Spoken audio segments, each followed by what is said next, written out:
ਸਤਿ ਸ਼੍ਰੀ ਅਕਾਲ। ਤੁਸੀਂ ਵੇਖ ਰਹੇ ਹੋ ਟੀਵੀ ਪੰਜਾਬ ਤੇ ਮੈਂ ਹਾਂ ਤੁਹਾਡੇ ਨਾਲ ਇੰਦਰਪ੍ਰੀਤ ਕੌਰ ਸੰਗੇੜਾ। ਖਬਰਾਂ ਦੇ ਇਸ ਬੁਲੇਟਿਨ ਵਿੱਚ ਤੁਹਾਡਾ ਸਵਾਗਤ ਹੈ। ਸਭ ਤੋਂ ਪਹਿਲਾਂ ਨਜ਼ਰ ਮਾਰਦੇ ਹਾਂ ਚੋਣਵੀਆਂ ਖਬਰਾਂ ਤੇ।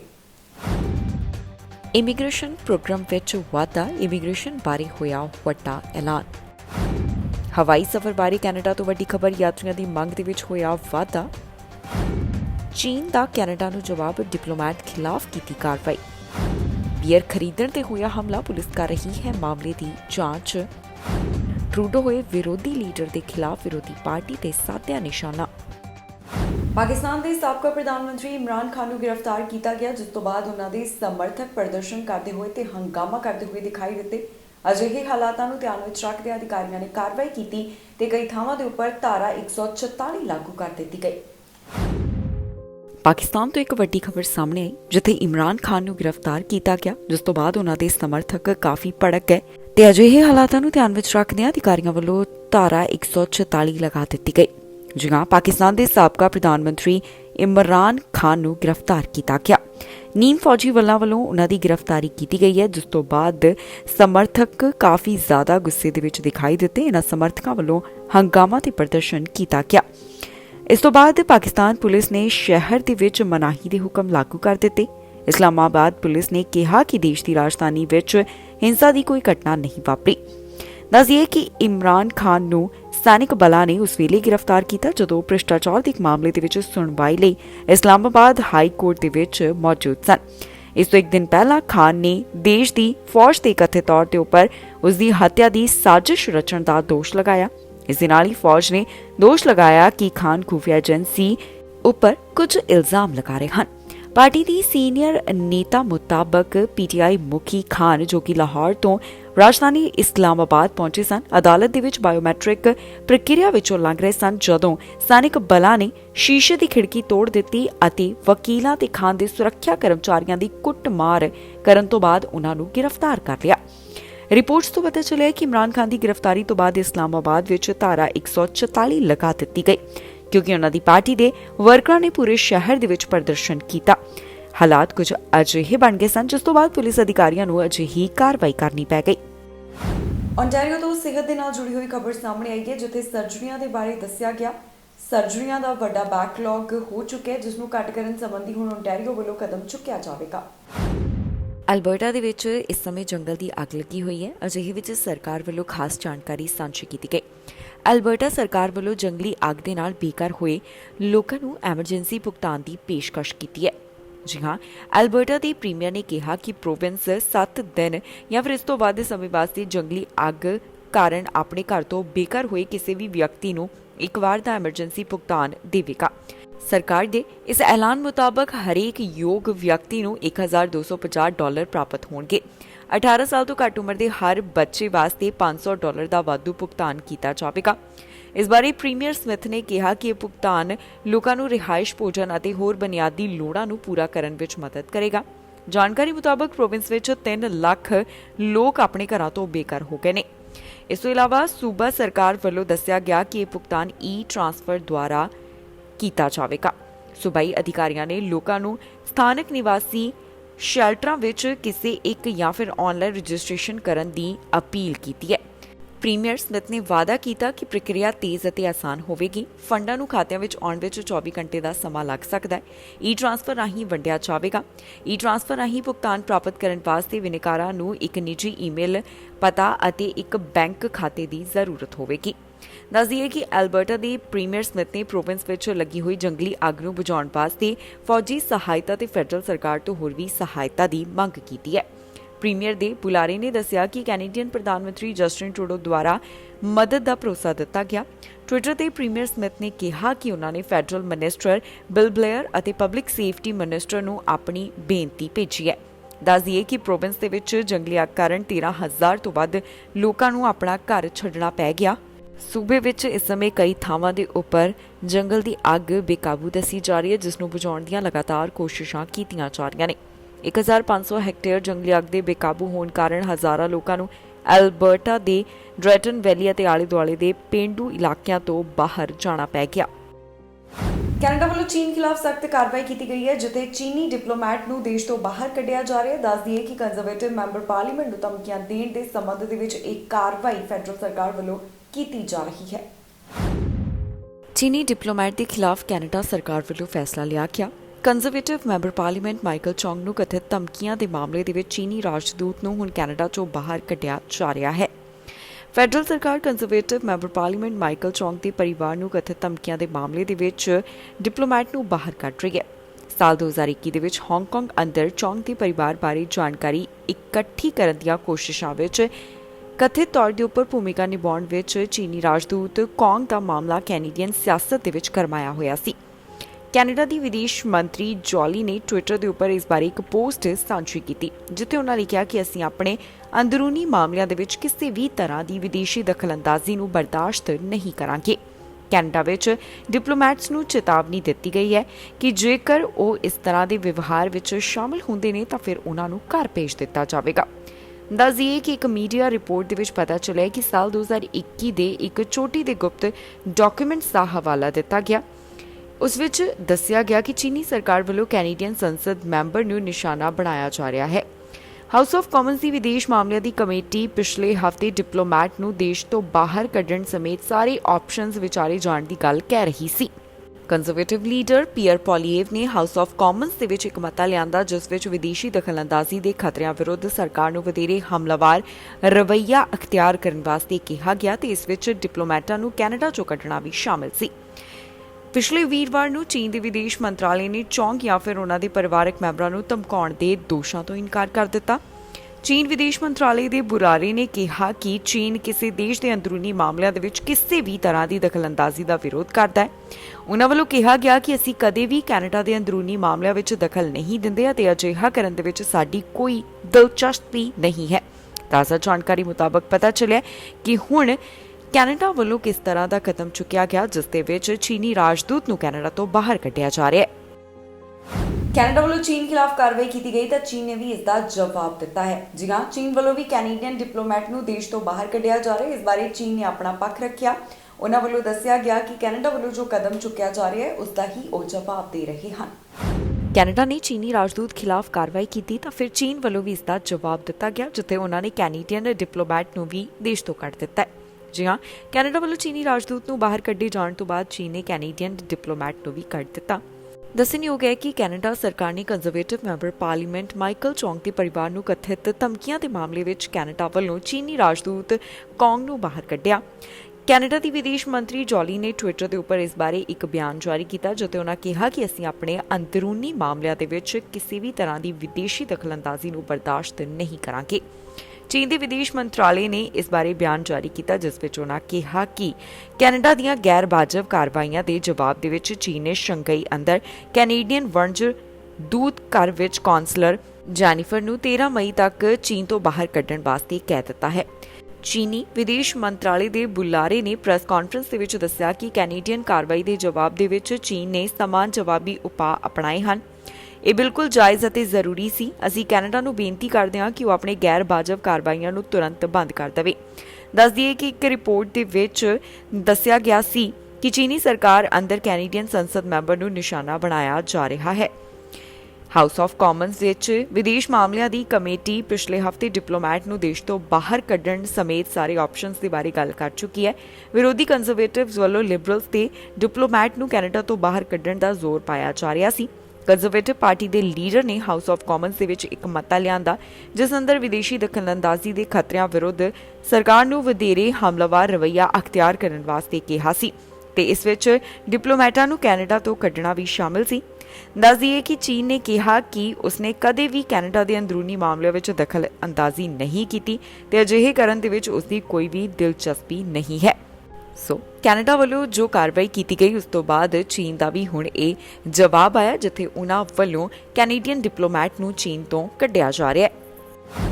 ਅਲਬਰਟਾ ਦੀਆਂ ਕਈ ਥਾਵਾਂ ਦੇ ਉੱਪਰ ਜੰਗਲ ਦੀ ਅੱਗ ਅਜੇ ਵੀ ਬੇਕਾਬੂ ਹੈ, ਜਿਸ ਦੇ ਉੱਪਰ ਕਾਬੂ ਪਾਉਣ ਦੀ ਲਗਾਤਾਰ ਕੋਸ਼ਿਸ਼ ਕੀਤੀ ਜਾ ਰਹੀ ਹੈ। ਅਲਬਰਟਾ ਦੀ ਪ੍ਰੀਮੀਅਰ ਵੱਲੋਂ ਫੈਡਰਲ ਸਰਕਾਰ ਤੋਂ ਫੌਜੀ ਮਦਦ ਦੀ ਮੰਗ ਕੀਤੀ ਗਈ ਹੈ। ਜਿਹੜੇ ਲੋਕਾਂ ਨੂੰ ਆਪਣੇ ਘਰ ਛੱਡਣੇ ਪੈ ਗਏ, ਜਿਹੜੇ ਲੋਕ ਪ੍ਰਭਾਵਿਤ ਹੋਏ ਨੇ, ਉਹਨਾਂ ਨੂੰ ਹੁਣ ਬੈਨੀਫਿਟ ਦਿੱਤਾ ਜਾ ਰਿਹਾ ਹੈ, ਜਿਸ ਬਾਰੇ ਅਲਬਰਟਾ ਸਰਕਾਰ ਨੇ ਜਾਣਕਾਰੀ ਸਾਂਝੀ ਕੀਤੀ। ਅਲਬਰਟਾ ਦੇ ਵਿੱਚ ਇਸ ਸਮੇਂ ਜੰਗਲ ਦੀ ਅੱਗ ਲੱਗੀ ਹੋਈ ਹੈ। ਅਜਿਹੇ ਵਿੱਚ ਸਰਕਾਰ ਵੱਲੋਂ ਖਾਸ ਜਾਣਕਾਰੀ ਸਾਂਝੀ ਕੀਤੀ ਗਈ। ਅਲਬਰਟਾ ਸਰਕਾਰ ਵੱਲੋਂ ਜੰਗਲੀ ਅੱਗ ਦੇ ਨਾਲ ਬੇਘਰ ਹੋਏ ਲੋਕਾਂ ਨੂੰ ਐਮਰਜੈਂਸੀ ਭੁਗਤਾਨ ਦੀ ਪੇਸ਼ਕਸ਼ ਕੀਤੀ ਹੈ। ਜੀ ਹਾਂ, ਅਲਬਰਟਾ ਦੇ ਪ੍ਰੀਮੀਅਰ ਨੇ ਕਿਹਾ ਕਿ ਪ੍ਰੋਵਿੰਸ 7 ਦਿਨ ਜਾਂ ਫਿਰ ਇਸ ਤੋਂ ਵੱਧ ਸਮੇਂ ਵਾਸਤੇ ਜੰਗਲੀ ਅੱਗ ਕਾਰਨ ਆਪਣੇ ਘਰ ਤੋਂ ਬੇਘਰ ਹੋਏ ਕਿਸੇ ਵੀ ਵਿਅਕਤੀ ਨੂੰ ਇੱਕ ਵਾਰ ਦਾ ਐਮਰਜੈਂਸੀ ਭੁਗਤਾਨ ਦੇਵੇਗਾ। ਸਰਕਾਰ ਦੇ ਇਸ ਐਲਾਨ ਮੁਤਾਬਕ ਹਰੇਕ ਯੋਗ ਵਿਅਕਤੀ ਨੂੰ $1,250 ਪ੍ਰਾਪਤ ਹੋਣਗੇ। 18 ਸਾਲ ਤੋਂ ਘੱਟ ਉਮਰ ਦੇ ਹਰ ਬੱਚੇ ਵਾਸਤੇ $500 ਦਾ ਵਾਧੂ ਭੁਗਤਾਨ ਕੀਤਾ ਜਾਵੇਗਾ। ਇਸ ਬਾਰੇ ਪ੍ਰੀਮੀਅਰ ਸਮਿਥ ਨੇ ਕਿਹਾ ਕਿ ਇਹ ਭੁਗਤਾਨ ਲੋਕਾਂ ਨੂੰ ਰਿਹਾਇਸ਼, ਭੋਜਨ ਅਤੇ ਹੋਰ ਬੁਨਿਆਦੀ ਲੋੜਾਂ ਨੂੰ ਪੂਰਾ ਕਰਨ ਵਿੱਚ ਮਦਦ ਕਰੇਗਾ। ਜਾਣਕਾਰੀ ਮੁਤਾਬਕ ਪ੍ਰੋਵਿੰਸ ਵਿੱਚ 3 ਲੱਖ ਲੋਕ ਆਪਣੇ ਘਰਾਂ ਤੋਂ ਬੇਘਰ ਹੋ ਗਏ ਨੇ। ਇਸ ਤੋਂ ਇਲਾਵਾ ਸੂਬਾ ਸਰਕਾਰ ਵੱਲੋਂ ਦੱਸਿਆ ਗਿਆ ਕਿ ਇਹ ਭੁਗਤਾਨ ਟ੍ਰਾਂਸਫਰ ਦੁਆਰਾ ਕੀਤਾ ਜਾਵੇਗਾ। ਸੂਬਾਈ ਅਧਿਕਾਰੀਆਂ ਨੇ ਲੋਕਾਂ ਨੂੰ ਸਥਾਨਕ ਨਿਵਾਸੀ ਸ਼ੈਲਟਰਾਂ ਵਿੱਚ ਕਿਸੇ ਇੱਕ ਜਾਂ ਫਿਰ ਆਨਲਾਈਨ ਰਜਿਸਟ੍ਰੇਸ਼ਨ ਕਰਨ ਦੀ ਅਪੀਲ ਕੀਤੀ ਹੈ। ਪ੍ਰੀਮੀਅਰ ਸਮਿਥ ਨੇ ਵਾਅਦਾ ਕੀਤਾ ਕਿ ਪ੍ਰਕਿਰਿਆ ਤੇਜ਼ ਅਤੇ ਆਸਾਨ ਹੋਵੇਗੀ। ਫੰਡਾਂ ਨੂੰ ਖਾਤਿਆਂ ਵਿੱਚ ਆਉਣ ਵਿੱਚ 24 ਘੰਟੇ ਦਾ ਸਮਾਂ ਲੱਗ ਸਕਦਾ ਹੈ। ਟ੍ਰਾਂਸਫਰ ਰਾਹੀਂ ਵੰਡਿਆ ਜਾਵੇਗਾ। ਟ੍ਰਾਂਸਫਰ ਰਾਹੀਂ ਭੁਗਤਾਨ ਪ੍ਰਾਪਤ ਕਰਨ ਵਾਸਤੇ ਵਿਨੇਕਾਰਾਂ ਨੂੰ ਇੱਕ ਨਿੱਜੀ ਈਮੇਲ ਪਤਾ ਅਤੇ ਇੱਕ ਬੈਂਕ ਖਾਤੇ ਦੀ ਜ਼ਰੂਰਤ ਹੋਵੇਗੀ। ਦੱਸ ਦਈਏ ਕਿ ਅਲਬਰਟਾ ਦੇ ਪ੍ਰੀਮੀਅਰ ਸਮਿਥ ਨੇ ਪ੍ਰੋਵਿੰਸ ਵਿੱਚ ਲੱਗੀ ਹੋਈ ਜੰਗਲੀ ਅੱਗ ਨੂੰ ਬੁਝਾਉਣ ਵਾਸਤੇ ਫੌਜੀ ਸਹਾਇਤਾ ਤੇ ਫੈਡਰਲ ਸਰਕਾਰ ਤੋਂ ਹੋਰ ਵੀ ਸਹਾਇਤਾ ਦੀ ਮੰਗ ਕੀਤੀ ਹੈ। ਪ੍ਰੀਮੀਅਰ ਦੇ ਬੁਲਾਰੇ ਨੇ ਦੱਸਿਆ ਕਿ ਕੈਨੇਡੀਅਨ ਪ੍ਰਧਾਨ ਮੰਤਰੀ ਜਸਟਿਨ ਟਰੂਡੋ ਦੁਆਰਾ ਮਦਦ ਦਾ ਭਰੋਸਾ ਦਿੱਤਾ ਗਿਆ। ਟਵਿੱਟਰ ਤੇ ਪ੍ਰੀਮੀਅਰ ਸਮਿਥ ਨੇ ਕਿਹਾ ਕਿ ਉਨ੍ਹਾਂ ਨੇ ਫੈਡਰਲ ਮਿਨਿਸਟਰ ਬਿਲ ਬਲੇਅਰ ਅਤੇ ਪਬਲਿਕ ਸੇਫਟੀ ਮਿਨਿਸਟਰ ਨੂੰ ਆਪਣੀ ਬੇਨਤੀ ਭੇਜੀ ਹੈ। ਦੱਸ ਦਈਏ ਕਿ ਪ੍ਰੋਵਿੰਸ ਦੇ ਵਿੱਚ ਜੰਗਲੀ ਅੱਗ ਕਾਰਨ 13,000 ਤੋਂ ਵੱਧ ਲੋਕਾਂ ਨੂੰ ਆਪਣਾ ਘਰ ਛੱਡਣਾ ਪੈ ਗਿਆ। ਸੂਬੇ ਵਿੱਚ ਇਸ ਸਮੇਂ ਕਈ ਥਾਵਾਂ ਦੇ ਉੱਪਰ ਜੰਗਲ ਦੀ ਅੱਗ ਬੇਕਾਬੂ ਦੱਸੀ ਜਾ ਰਹੀ ਹੈ, ਜਿਸ ਨੂੰ ਬੁਝਾਉਣ ਦੀਆਂ ਲਗਾਤਾਰ ਕੋਸ਼ਿਸ਼ਾਂ ਕੀਤੀਆਂ ਜਾ ਰਹੀਆਂ ਨੇ। 1,500 ਹੈਕਟੇਅਰ ਜੰਗਲੀ ਅੱਗ ਦੇ ਬੇਕਾਬੂ ਹੋਣ ਕਾਰਨ ਹਜ਼ਾਰਾਂ ਲੋਕਾਂ ਨੂੰ ਅਲਬਰਟਾ ਦੇ ਡ੍ਰੈਟਨ ਵੈਲੀ ਅਤੇ ਆਲੇ-ਦੁਆਲੇ ਦੇ ਪੇਂਡੂ ਇਲਾਕਿਆਂ ਤੋਂ ਬਾਹਰ ਜਾਣਾ ਪੈ ਗਿਆ। ਪ੍ਰਧਾਨ ਮੰਤਰੀ ਜਸਟਿਨ ਟਰੂਡੋ ਨੇ ਆਪਣੇ ਵਿਰੋਧੀ ਦੇ ਉੱਪਰ ਨਿਸ਼ਾਨਾ ਸਾਧਿਆ। ਕੰਜ਼ਰਵੇਟਿਵ ਪਾਰਟੀ ਦੇ ਲੀਡਰ ਦੇ ਉੱਪਰ ਗੱਲ ਕਰਦੇ ਹੋਏ ਪ੍ਰਧਾਨ ਮੰਤਰੀ ਦਿਖਾਈ ਦਿੱਤੇ, ਜਿਸ ਦੀ ਵੀਡੀਓ ਉਹਨਾਂ ਨੇ ਖੁਦ ਦੇ ਸੋਸ਼ਲ ਮੀਡੀਆ ਤੇ ਸਾਂਝੀ ਕੀਤੀ। ਪ੍ਰਧਾਨ ਮੰਤਰੀ ਜਸਟਿਨ ਟਰੂਡੋ ਕੰਜ਼ਰਵੇਟਿਵ ਪਾਰਟੀ ਦੇ ਖਿਲਾਫ ਬੋਲੇ, ਜਿੱਥੇ ਉਹਨਾਂ ਨੇ ਕੰਜ਼ਰਵੇਟਿਵ ਲੀਡਰ ਦੇ ਉੱਪਰ ਵੀ ਨਿਸ਼ਾਨਾ ਸਾਧਿਆ। ਪ੍ਰਧਾਨ ਮੰਤਰੀ ਜਸਟਿਨ ਟਰੂਡੋ ਨੇ ਇਸ ਦੀ ਵੀਡੀਓ ਖੁਦ ਦੇ ਸੋਸ਼ਲ ਮੀਡੀਆ ਪਲੇਟਫਾਰਮ ਦੇ ਉੱਪਰ ਸਾਂਝੀ ਕੀਤੀ। ਦੱਸ ਦਈਏ ਕਿ ਪਿਛਲੇ ਕੁਝ ਸਮੇਂ ਤੋਂ ਲਗਾਤਾਰ ਕੰਜ਼ਰਵੇਟਿਵ ਪਾਰਟੀ ਦੇ ਲੀਡਰ ਪ੍ਰਧਾਨ ਮੰਤਰੀ ਜਸਟਿਨ ਟਰੂਡੋ ਤੋਂ ਸਵਾਲ ਪੁੱਛਦੇ ਹੋਏ ਦਿਖਾਈ ਦੇ ਰਹੇ ਨੇ ਤੇ ਉਹਨਾਂ ਦੀ ਸਰਕਾਰ ਨੂੰ ਵੀ ਘੇਰਿਆ ਜਾ ਰਿਹਾ ਹੈ। ਜਵਾਬ ਪ੍ਰਧਾਨ ਮੰਤਰੀ ਵੱਲੋਂ ਦਿੱਤਾ ਗਿਆ। ਉਹਨਾਂ ਦਾ ਕੀ ਕਹਿਣਾ ਹੈ, ਆਓ ਤੁਹਾਨੂੰ ਸੁਣਾਉਂਦੇ ਹਾਂ। Hey, Pierre Poilievre, it's time for you to wake up.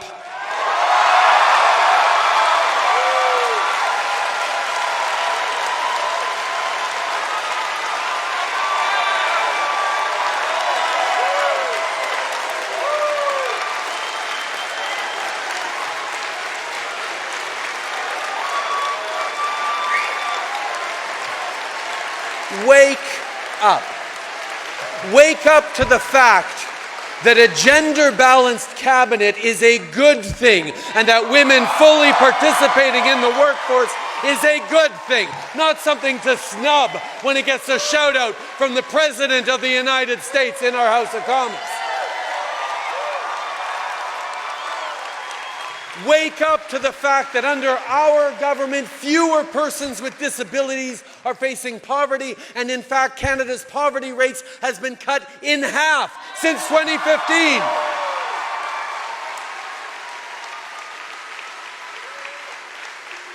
Wake up to the fact that more moms are building careers because we've made childcare more affordable.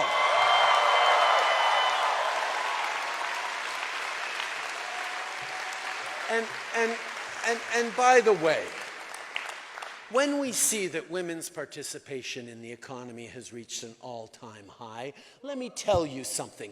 $10 a day childcare is not woke policy, it's economic policy.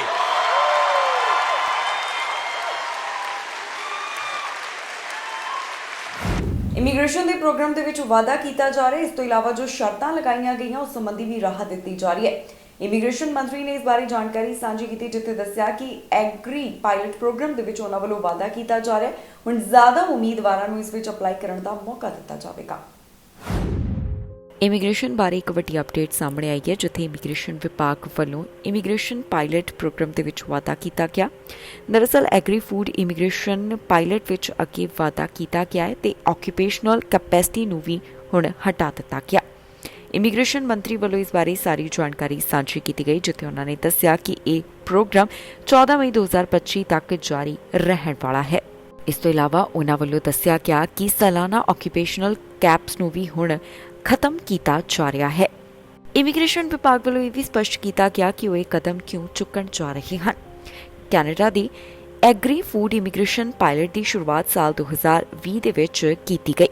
ਜਦੋਂ IRCC ਵੱਲੋਂ ਇਸ programme ਦਾ ਐਲਾਨ ਕੀਤਾ ਗਿਆ ਤਾਂ ਉਹਨਾਂ ਵੱਲੋਂ ਦੱਸਿਆ ਗਿਆ ਕਿ ਉਹ 2750 ਅਰਜ਼ੀਆਂ ਮਨਜ਼ੂਰ ਕਰਨਗੇ। ਇਸ ਦੀ ਆਖਰੀ ਮਿਆਦ 14 ਮਈ 2023 ਸੀ, ਜਿਸ ਦੇ ਵਿੱਚ ਹੁਣ ਵਾਧਾ ਕਰ ਦਿੱਤਾ ਗਿਆ ਹੈ। ਹਾਲ ਹੀ ਦੇ ਵਿੱਚ ਇੱਕ ਜੌਬ ਵੈਕੈਂਸੀ ਡਾਟਾ ਵੀ ਸਾਹਮਣੇ ਆਇਆ, ਜੋ ਕਿ ਫਰਵਰੀ 2023 ਤੱਕ ਦੱਸਿਆ ਗਿਆ, ਜਿਸ ਰਾਹੀਂ ਪਤਾ ਚੱਲਿਆ ਹੈ ਕਿ ਕੈਨੇਡਾ ਵਿੱਚ ਐਗਰੀਕਲਚਰ, ਹੰਟਿੰਗ, ਫਿਸ਼ਿੰਗ ਅਤੇ ਫੋਰੈਸਟਰੀ ਸੈਕਟਰ ਦੇ ਵਿੱਚ ਇਸ ਸਮੇਂ 14,000 ਦੇ ਕਰੀਬ ਨੌਕਰੀਆਂ ਖਾਲੀ ਪਈਆਂ ਨੇ। ਹੁਣ ਇਹਨਾਂ ਨੌਕਰੀਆਂ ਨੂੰ ਭਰਨ ਸੰਬੰਧੀ ਵੀ ਸਰਕਾਰ ਵੱਲੋਂ ਇੱਕ ਕਦਮ ਚੁੱਕਿਆ ਗਿਆ, ਜਿੱਥੇ ਪਾਇਲਟ ਪ੍ਰੋਗਰਾਮ ਵਿੱਚ ਵਾਧਾ ਕੀਤਾ ਗਿਆ। ਤੁਹਾਨੂੰ ਦੱਸ ਦਈਏ ਕਿ retail butcher, industrial ਬੁਚਰਸ, farm supervisors ਤੇ ਫੂਡ ਪ੍ਰੋਸੈਸਿੰਗ ਲੇਬਰਰਸ ਇਸ ਤਹਿਤ ਐਲੀਜੀਬਲ ਨੇ, ਜੋ ਕਿ ਇਸ ਪ੍ਰੋਗਰਾਮ ਵਾਸਤੇ ਅਪਲਾਈ ਕਰ ਸਕਦੇ ਹਨ। ਇਸ ਤੋਂ ਇਲਾਵਾ farm supervisors and specialised livestock workers, general farm workers, harvesting labourers, farm supervisors, general farm workers ਵੀ ਇਸ ਵਾਸਤੇ ਐਲੀਜੀਬਲ ਹਨ, ਜੋ ਕਿ ਅਪਲਾਈ ਕਰ ਸਕਦੇ ਨੇ। ਕੈਨੇਡਾ ਦੇ ਇੱਕ ਹਿੱਸੇ ਤੋਂ ਅਜਿਹਾ ਮਾਮਲਾ ਸਾਹਮਣੇ ਆਇਆ, ਜਿੱਥੇ ਬੀਅਰ ਖਰੀਦਣ ਨੂੰ ਲੈ ਕੇ ਝਗੜਾ ਹੋਇਆ। ਗੱਲ ਇੱਥੋਂ ਤੱਕ ਪਹੁੰਚ ਗਈ ਕਿ ਕੁਝ ਜਾਣੇ ਜ਼ਖਮੀ ਹੋਏ ਨੇ। 2 ਜਾਣਿਆਂ ਨੂੰ ਜ਼ਖਮੀ ਹੋਣ ਦੇ ਬਾਰੇ ਜਾਣਕਾਰੀ ਪੁਲਿਸ ਵੱਲੋਂ ਦਿੱਤੀ ਗਈ। ਇਸ ਤੋਂ ਇਲਾਵਾ ਪੁਲਿਸ ਅਧਿਕਾਰੀਆਂ ਵੱਲੋਂ ਕਿਹਾ ਜਾ ਰਿਹਾ ਹੈ ਕਿ ਉਹ ਸਸਪੈਕਟਸ ਦੀ ਭਾਲ ਕਰ ਰਹੇ ਨੇ। ਬੀਅਰ ਖਰੀਦਣ ਦੇ ਉੱਪਰ ਇੱਕ ਵੱਡਾ ਝਗੜਾ ਹੋਇਆ, ਜਿਸ ਤੋਂ ਬਾਅਦ ਪੁਲਿਸ ਵੱਲੋਂ ਸਸਪੈਕਟ ਦੀ ਭਾਲ ਕੀਤੀ ਜਾ ਰਹੀ ਹੈ। ਪੁਲਿਸ ਅਧਿਕਾਰੀਆਂ ਦਾ ਕਹਿਣਾ ਹੈ ਕਿ ਇਸ ਘਟਨਾ ਦੇ ਨਾਲ ਜੁੜੇ ਹੋਏ ਕਈ ਸਸਪੈਕਟ ਹਨ। ਪੁਲਿਸ ਅਧਿਕਾਰੀਆਂ ਦੇ ਦੱਸਣ ਮੁਤਾਬਕ ਇਹ ਘਟਨਾ 6 ਮਈ ਨੂੰ 8:30 ਦੇ ਕਰੀਬ ਜੇਨ ਸਟਰੀਟ ਦੇ ਨੇੜੇ ਜੋ ਇੱਕ ਲਿਕਰ ਸਟੋਰ ਹੈ ਉਸ ਦੇ ਬਾਹਰੋਂ ਸਾਹਮਣੇ ਆਈ। ਯਾਰਕ ਪੁਲਿਸ ਦੇ ਦੱਸਣ ਮੁਤਾਬਕ ਇੱਕ ਸਸਪੈਕਟ ਵੱਲੋਂ 26 ਸਾਲਾ ਵਿਅਕਤੀ ਤੱਕ ਪਹੁੰਚ ਬਣਾਈ ਗਈ। ਉਸ ਵੱਲੋਂ ਜਿਸ ਸ਼ਰਾਬ ਦੀ ਵਰਤੋਂ ਕੀਤੀ ਜਾਂਦੀ ਹੈ, ਇਸ ਨੂੰ ਲੈ ਕੇ ਸਸਪੈਕਟ ਟਿੱਪਣੀ ਕਰਦਾ ਹੋਇਆ ਦਿਖਾਈ ਦਿੱਤਾ ਤੇ ਨਾਲ ਹੀ ਉਸਨੇ ਕੁਝ ਗਲਤ ਸ਼ਬਦਾਂ ਦੀ ਵਰਤੋਂ ਵੀ ਕੀਤੀ। ਇਸ ਮਾਮਲੇ ਵਿੱਚ 27 ਸਾਲਾ ਔਰਤ ਵੀ ਪੀੜਤ ਦੱਸੀ ਜਾ ਰਹੀ ਹੈ, ਜਿਸ ਵੱਲੋਂ ਦੋਹਾਂ ਦੇ ਝਗੜੇ ਦੇ ਵਿੱਚ ਆਪਣਾ ਪੱਖ ਰੱਖਿਆ ਗਿਆ ਸੀ। ਸਸਪੈਕਟ ਵੱਲੋਂ ਦੋਹਾਂ ਹੀ ਪੀੜਤਾਂ ਦੇ ਉੱਪਰ ਹਮਲਾ ਕੀਤਾ ਗਿਆ। ਜ਼ਖਮੀ ਹਾਲਤ ਵਿੱਚ ਔਰਤ ਨੂੰ ਹਸਪਤਾਲ ਭਰਤੀ ਕਰਵਾਇਆ ਗਿਆ, ਜਦਕਿ ਵਿਅਕਤੀ ਨੂੰ ਹਲਕੀਆਂ ਸੱਟਾਂ ਹੀ ਆਈਆਂ ਹੋਈਆਂ ਨੇ, ਜਿਸ ਨੂੰ ਕਿਸੇ ਵੀ ਮੈਡੀਕਲ ਅਟੈਂਸ਼ਨ ਦੀ ਜ਼ਰੂਰਤ ਨਹੀਂ ਹੈ। ਪੁਲਿਸ ਅਧਿਕਾਰੀਆਂ ਵੱਲੋਂ ਹੁਣ ਸਸਪੈਕਟ ਦੀ ਭਾਲ ਕੀਤੀ ਜਾ ਰਹੀ ਹੈ, ਜਿਨ੍ਹਾਂ ਦੀ ਉਮਰ 25 ਤੋਂ 35 ਸਾਲ ਦੇ ਵਿਚਕਾਰ ਦੱਸੀ ਗਈ। ਫਿਲਹਾਲ ਇਸ ਬਾਰੇ ਕੋਈ ਹੋਰ ਬਹੁਤੀ ਅਪਡੇਟ ਜਾਰੀ ਨਹੀਂ ਕੀਤੀ ਗਈ। ਪੁਲਿਸ ਅਧਿਕਾਰੀਆਂ ਦਾ ਕਹਿਣਾ ਹੈ ਕਿ ਜੇਕਰ ਕਿਸੇ ਨੂੰ ਵੀ ਇਸ ਬਾਰੇ ਕੋਈ ਜਾਣਕਾਰੀ ਹੋਵੇ ਤਾਂ ਉਹਨਾਂ ਨਾਲ 1866876542 ਦੇ ਉੱਪਰ ਕਾਲ ਕਰਕੇ ਜਾਣਕਾਰੀ ਸਾਂਝੀ ਕੀਤੀ ਜਾ ਸਕਦੀ ਹੈ। ਫਿਲਹਾਲ ਇਸ ਮਾਮਲੇ ਦੀ ਅੱਗੇ ਤਫਤੀਸ਼ ਜਾਰੀ ਹੈ। ਕੈਨੇਡਾ ਦੇ ਇੱਕ ਹਿੱਸੇ ਤੋਂ ਹਿੱਟ ਐਂਡ ਰਨ ਦਾ ਮਾਮਲਾ ਸਾਹਮਣੇ ਆਇਆ, ਜਿਸ ਦੀ ਪੁਲਿਸ ਵੱਲੋਂ ਜਾਂਚ ਪੜਤਾਲ ਕੀਤੀ ਜਾ ਰਹੀ ਹੈ। ਹੁਣ ਤੱਕ ਦੀ ਜਾਣਕਾਰੀ ਦੇ ਵਿੱਚ ਕੋਈ ਬਹੁਤੀ ਅਪਡੇਟ ਤਾਂ ਨਹੀਂ ਦਿੱਤੀ ਗਈ। ਪੁਲਿਸ ਦਾ ਕਹਿਣਾ ਹੈ ਕਿ ਉਹ ਕਾਰਵਾਈ ਕਰ ਰਹੇ ਹਨ। ਸਕਾਰਬਰੋ ਤੋਂ ਇੱਕ ਹਿੱਟ ਐਂਡ ਰਨ ਦਾ ਮਾਮਲਾ ਸਾਹਮਣੇ ਆਇਆ, ਜਿੱਥੇ ਡਰਾਈਵਰ ਵੱਲੋਂ ਇੱਕ ਰਾਹਗੀਰ ਨੂੰ ਟੱਕਰ ਮਾਰੀ ਗਈ ਹੈ। ਰਾਹਗੀਰ ਦੀ ਜਾਂਚ ਚਲੀ ਗਈ ਤੇ ਪੁਲਿਸ ਕਾਰਵਾਈ ਕਰ ਰਹੀ ਹੈ। ਅਧਿਕਾਰੀਆਂ ਦਾ ਕਹਿਣਾ ਹੈ ਕਿ ਇਹ ਮਾਮਲਾ 12:35 ਦੇ ਕਰੀਬ ਸ਼ੈਫਰਡ ਐਵੀਨਿਊ ਦੇ ਨੇੜਿਓਂ ਸਾਹਮਣੇ ਆਇਆ, ਜਿੱਥੇ ਉਹਨਾਂ ਨੂੰ ਰਿਪੋਰਟ ਮਿਲੀ ਸੀ ਕਿ ਇੱਕ ਰਾਹਗੀਰ ਨੂੰ ਵਾਹਨ ਦੀ ਟੱਕਰ ਲੱਗੀ ਹੈ। ਇਸ ਵਿਅਕਤੀ ਵੱਲੋਂ ਰਾਸਤਾ ਪਾਰ ਕਰਨ ਦੀ ਕੋਸ਼ਿਸ਼ ਕੀਤੀ ਜਾ ਰਹੀ ਸੀ, ਜਿਸ ਬਾਰੇ ਨਿਊਜ਼ ਰਿਲੀਜ਼ ਦੇ ਵਿੱਚ ਜਾਣਕਾਰੀ ਦਿੱਤੀ ਗਈ। ਅਧਿਕਾਰੀਆਂ ਦਾ ਕਹਿਣਾ ਹੈ ਕਿ ਡਰਾਈਵਰ ਵੱਲੋਂ ਰਾਹਗੀਰ ਨੂੰ ਟੱਕਰ ਮਾਰੀ ਗਈ। ਪੁਲਿਸ ਅਧਿਕਾਰੀਆਂ ਨੇ ਕਾਰਵਾਈ ਕਰਦਿਆਂ ਸਸਪੈਕਟ ਨੂੰ ਗ੍ਰਿਫਤਾਰ ਵੀ ਕੀਤਾ ਹੈ, ਜਿਸ ਦਾ ਨਾਮ ਐਡਮ ਦੇ ਤੌਰ ਦੇ ਉੱਪਰ ਦੱਸਿਆ ਗਿਆ। ਇਹ ਵਿਅਕਤੀ ਟੋਰਾਂਟੋ ਦੇ ਨਾਲ ਸੰਬੰਧਿਤ ਹੈ, ਜਿਸ ਦੇ ਉੱਪਰ ਪੁਲਿਸ ਵੱਲੋਂ ਹੁਣ ਕਾਰਵਾਈ ਕੀਤੀ ਜਾ ਰਹੀ ਹੈ। ਪੀੜਤ ਦੀ ਪਹਿਚਾਣ ਅਜੇ ਤੱਕ ਜਨਤਕ ਨਹੀਂ ਕੀਤੀ ਗਈ। ਪੁਲਿਸ ਅਧਿਕਾਰੀ ਮਾਮਲੇ ਦੀ ਤਫਤੀਸ਼ ਕਰ ਰਹੇ ਨੇ। ਉਹਨਾਂ ਵੱਲੋਂ ਅਪੀਲ ਕੀਤੀ ਗਈ ਹੈ ਕਿ ਜੇਕਰ ਕਿਸੇ ਨੂੰ ਵੀ ਇਸ ਬਾਰੇ ਕੋਈ ਜਾਣਕਾਰੀ ਹੋਵੇ ਤਾਂ ਪੁਲਿਸ ਨਾਲ 4168081900 ਜਾਂ ਫਿਰ ਕ੍ਰਾਈਮ ਸਟਾਪਰਸ ਨਾਲ 4162228477 ਦੇ ਉੱਪਰ ਕਾਲ ਕਰਕੇ ਜਾਣਕਾਰੀ ਸਾਂਝੀ ਕੀਤੀ ਜਾ ਸਕਦੀ ਹੈ। ਹਵਾਈ ਸਫ਼ਰ ਨੂੰ ਲੈ ਕੇ ਕੈਨੇਡਾ ਤੋਂ ਖਾਸ ਜਾਣਕਾਰੀ ਸਾਹਮਣੇ ਆਈ ਹੈ। ਦੱਸ ਦਈਏ ਕਿ ਪਿਛਲੇ ਗਰਮੀਆਂ ਦੇ ਵਿੱਚ ਜਿਸ ਤਰ੍ਹਾਂ ਦੇ ਹਾਲਾਤ ਬਣੇ ਸਨ, ਹੁਣ ਅਜਿਹਾ ਨਾ ਹੋਵੇ। ਅਥਾਰਟੀਜ਼ ਵੱਲੋਂ ਇਸ ਸੰਬੰਧੀ ਕਦਮ ਚੁੱਕੇ ਜਾ ਰਹੇ ਨੇ। ਦੱਸ ਦਈਏ ਕਿ ਯਾਤਰਾ ਦੀ ਮੰਗ ਕਾਫੀ ਜ਼ਿਆਦਾ ਹੈ, ਯਾਤਰੀਆਂ ਨੂੰ ਪਰੇਸ਼ਾਨੀ ਨਾ ਆਵੇ। ਹੁਣ ਇਸ ਬਾਰੇ ਅਥਾਰਟੀਜ਼ ਗੱਲ ਕਰ ਰਹੀਆਂ ਨੇ। ਹਵਾਈ ਯਾਤਰਾ ਬਾਰੇ ਕੈਨੇਡਾ ਤੋਂ ਵੱਡੀ ਖਬਰ ਸਾਹਮਣੇ ਆਈ ਹੈ, ਜਿੱਥੇ ਦੱਸਿਆ ਗਿਆ ਕਿ ਯਾਤਰਾ ਸੰਬੰਧੀ ਡਿਮਾਂਡ ਦੇ ਵਿੱਚ ਵਾਧਾ ਹੋਇਆ ਹੈ, ਪਰ ਹੁਣ ਇਹਨਾਂ ਸਾਰੀਆਂ ਚੀਜ਼ਾਂ ਦਾ ਧਿਆਨ ਰੱਖਿਆ ਜਾਵੇਗਾ। ਜੀ ਹਾਂ, ਆਉਣ ਵਾਲੇ ਕੁਝ ਸਮੇਂ ਦੌਰਾਨ ਯਾਤਰੀਆਂ ਵੱਲੋਂ ਵੱਧ ਯਾਤਰਾ ਕੀਤੀ ਜਾਵੇਗੀ। ਅਜਿਹੇ ਵਿੱਚ ਗ੍ਰੇਟਰ ਟੋਰਾਂਟੋ 에ਅਰਪੋਰਟ ਅਥਾਰਟੀ ਦੇ ਪ੍ਰੈਜ਼ੀਡੈਂਟ ਵੱਲੋਂ ਖਾਸ ਜਾਣਕਾਰੀ ਸਾਂਝੀ ਕੀਤੀ ਗਈ, ਜਿੱਥੇ ਉਹਨਾਂ ਕਿਹਾ ਕਿ ਅਸੀਂ ਆਪਣੇ ਗ੍ਰਾਹਕਾਂ ਦੀ ਗੱਲ ਸੁਣਾਂਗੇ। ਦੱਸ ਦਈਏ ਕਿ ਕੁਝ ਸਮਾਂ ਪਹਿਲਾਂ ਕਰੋਨਾ ਵਾਇਰਸ ਦੇ ਕਾਰਨ ਉਡਾਨਾਂ ਨੂੰ ਬੰਦ ਕੀਤਾ ਗਿਆ, ਜਿਸ ਦਾ ਅਸਰ ਸਿੱਧਾ ਟਰੈਵਲ ਇੰਡਸਟਰੀ ਦੇ ਉੱਪਰ ਪਿਆ। ਪਰ ਜਦੋਂ ਕਰੋਨਾ ਪਾਬੰਦੀਆਂ ਨੂੰ ਖਤਮ ਕੀਤਾ ਗਿਆ ਤਾਂ ਯਾਤਰੀਆਂ ਲਈ ਯਾਤਰਾ ਦੀ ਵੱਡੀ ਮੰਗ ਦੇਖਣ ਨੂੰ ਮਿਲੀ। ਮੌਜੂਦਾ ਸਮੇਂ ਵੀ ਯਾਤਰਾ ਦੀ ਮੰਗ ਕਾਫੀ ਜ਼ਿਆਦਾ ਹੈ। ਅਜਿਹੇ ਦੇ ਵਿੱਚ ਅਥਾਰਟੀਜ਼ ਦੀ ਜ਼ਿੰਮੇਵਾਰੀ ਬਣਦੀ ਹੈ ਕਿ ਯਾਤਰੀਆਂ ਨੂੰ ਕੋਈ ਵੀ ਪਰੇਸ਼ਾਨੀ ਨਾ ਆਵੇ ਤੇ ਯਾਤਰੀਆਂ ਦੀ ਮੁਸ਼ਕਿਲ ਦਾ ਹੱਲ ਕੱਢਿਆ ਜਾਵੇ। ਇੱਥੇ ਇਹ ਵੀ ਦੱਸਣਯੋਗ ਹੈ ਕਿ ਪਿਛਲੀਆਂ ਗਰਮੀਆਂ ਦੇ ਵਿੱਚ ਕੈਨੇਡਾ ਦੇ ਵੱਡੇ 에ਅਰਪੋਰਟ ਦੇ ਉੱਪਰ ਯਾਤਰੀਆਂ ਨੂੰ ਪਰੇਸ਼ਾਨੀ ਦਾ ਸਾਹਮਣਾ ਕਰਨਾ ਪਿਆ, ਜਿੱਥੇ ਯਾਤਰਾ ਵਿੱਚ ਦੇਰੀ ਹੋਈ, ਕਈ ਉਡਾਨਾਂ ਰੱਦ ਹੋ ਗਈਆਂ ਤੇ ਬੈਗੇਜ ਦੀ ਵੀ ਸਮੱਸਿਆ ਆਈ। ਹੁਣ ਅਜਿਹੇ ਦੇ ਵਿੱਚ ਕਦਮ ਚੁੱਕਿਆ ਜਾ ਰਿਹਾ ਹੈ ਕਿ ਮੌਜੂਦਾ ਸਮੇਂ ਇਸ ਤਰ੍ਹਾਂ ਦੇ ਹਾਲਾਤ ਨਾ ਬਣ ਸਕਣ। ਅਲੱਗ-ਅਲੱਗ 에ਅਰਪੋਰਟ ਅਥਾਰਟੀਜ਼ ਵੱਲੋਂ ਇਸ ਸੰਬੰਧੀ ਯੋਜਨਾ ਬਣਾਈ ਜਾ ਰਹੀ ਹੈ। ਇਸ ਦੇ ਨਾਲ ਹੀ ਜਾਂਦੇ ਇੱਕ ਵਾਰ ਫਿਰ ਤੋਂ ਨਜ਼ਰ ਮਾਰਦੇ ਹਾਂ ਚੋਣ ਦੀਆਂ ਖਬਰਾਂ ਤੇ। ਇਮੀਗ੍ਰੇਸ਼ਨ ਪ੍ਰੋਗਰਾਮ ਵਿੱਚ ਵਾਧਾ, ਇਮੀਗ੍ਰੇਸ਼ਨ ਬਾਰੇ ਹੋਇਆ ਵੱਡਾ ਐਲਾਨ। ਹਵਾਈ ਸਫ਼ਰ ਬਾਰੇ ਕੈਨੇਡਾ ਤੋਂ ਵੱਡੀ ਖਬਰ, ਯਾਤਰੀਆਂ ਦੀ ਮੰਗ ਦੇ ਵਿੱਚ ਹੋਇਆ ਵਾਧਾ। ਚੀਨ ਦਾ ਕੈਨੇਡਾ ਨੂੰ ਜਵਾਬ, ਡਿਪਲੋਮੈਟ ਖਿਲਾਫ ਕੀਤੀ ਕਾਰਵਾਈ। ਬੀਅਰ ਖਰੀਦਣ ਤੇ ਹੋਇਆ ਹਮਲਾ, ਪੁਲਿਸ ਕਰ ਰਹੀ ਹੈ ਮਾਮਲੇ ਦੀ ਜਾਂਚ। ਟਰੂਡੋ ਹੋਏ ਵਿਰੋਧੀ ਲੀਡਰ ਦੇ ਖਿਲਾਫ, ਵਿਰੋਧੀ ਪਾਰਟੀ ਤੇ ਸਾਧਿਆ ਨਿਸ਼ਾਨਾ। ਖਬਰਾਂ ਦੇ ਇਸ ਬੁਲੇਟਿਨ ਵਿੱਚ ਇੰਨਾ ਹੀ। ਫਿਲਹਾਲ ਮੈਨੂੰ ਇੰਦਰਪ੍ਰੀਤ ਕੌਰ ਸੰਗੇੜਾ ਨੂੰ ਦਿਓ ਇਜਾਜ਼ਤ ਤੇ ਤੁਸੀਂ ਵੇਖਦੇ ਰਹੋ ਟੀਵੀ ਪੰਜਾਬ।